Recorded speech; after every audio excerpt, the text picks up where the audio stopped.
Hey everyone, it's been revealed today that the DLC that everyone's been speculating about is in fact coming tomorrow in the form of a free update to the game with massive multiplayer focused additions. With what we've seen in the trailer, we can say for certain what this update will actually feature, and we can also make fair speculations of what else it will have to offer. Elden Ring has been in dire need of a multiplayer accessibility and feature update since its release, so there is certainly far more to it than what was shown in this 1-minute trailer. The timing of this update is also not a coincidence at all, and comes just a day before the Game Awards show. Many were speculating that a multiplayer focused update would come the week leading up to the Game Awards, but no one expected it to happen now. That brings up the question if there will even be a PvE DLC announced at the Game Awards tomorrow. But I'll save my speculation for the end of the video. Let's start with what we know for sure.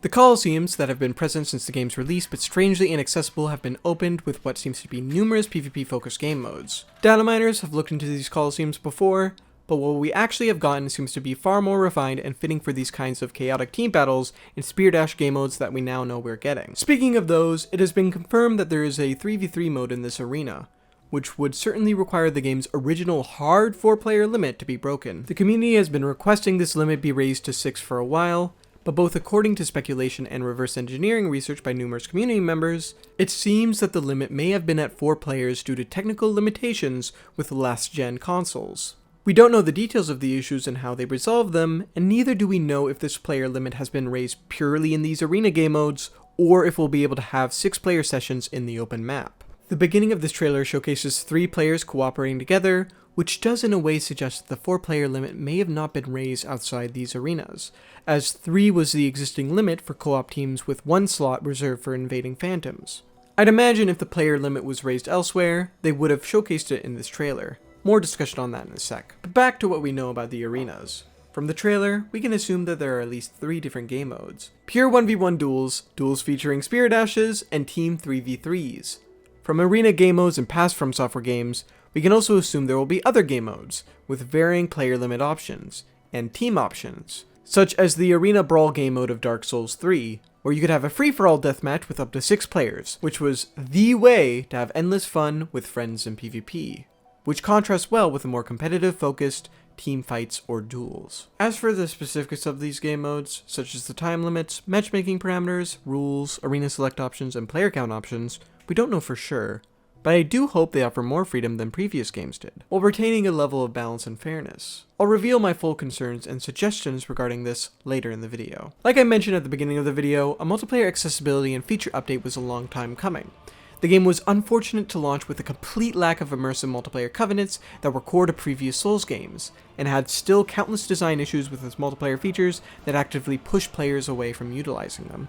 The community has spoken loudly on these issues, including myself, who wrote a giant article in collaboration with others about the issues of multiplayer accessibility. Bandai representatives have forwarded the feedback on our site and its numerous articles concerning subjects like this and PvP balance to FromSoft. And as we've seen with patch 1.07 especially, that feedback certainly informed many of their changes. So far those changes have been almost entirely PvP balance related, so I imagine the multiplayer feature focused ones were scheduled for this update. Again, we don't know till we've actually seen this patch, but their track record as of recently is looking pretty good with how receptive they've been of feedback. So my hopes are pretty high in terms of what solutions they've adapted and came up with, and what additional features they've conceived. With that said, I'd like to quickly make some additional speculation on the 6-player limit outside the arenas. Back in games like Bloodborne, they added multiplayer covenants that are joined via newly added NPCs in existing areas. So it wouldn't be surprising to me if they did the same in this update. You could easily imagine how an NPC could be added to any of the numerous legacy dungeons in the game for territorial invasion covenants, or even other types of covenants like the Sunlight Blades or the League in Bloodborne. This could also go well with the increased player limit, especially in areas that may feature territorial covenants as well as have a justification for adding another player slot or two. Like the new arenas certainly are, legacy dungeons are isolated and away from the open world, and thus perform far better. It could be that the 6-player limit is featured in these areas but not elsewhere for this reason, as they may have found a way to solve any technical issues with the raised player limit in these performance-effective locations. I'm ecstatic to see if this is the case, but if not, we can only hope for it in a future patch or DLC. I'd imagine the arenas, while innovative, will likely have many of the shortcomings that previous games had. Of course, with this update and possibly more coming out, I don't want to rush to complain immediately. However, I still think we'll have to bring up these issues and get feedback on them if we want to increase the longevity of the game and its PvP community. even if we'll have to be patient for the feedback to pay off like we have before. I'll save you from the details in this video as it's getting too long already, but here's just some of the questions and suggestions I've thought up about this update. Will we have best of 3, 5, and 9 dual game modes? Will the arena free-for-all game modes allow odd numbers of players unlike Dark Souls 3?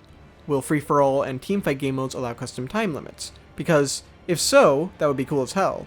In some private sessions, a friend of mine modded the time limits of Dark Souls 3 brawls, and I have to say it is just way more fun than playing with a vanilla timer.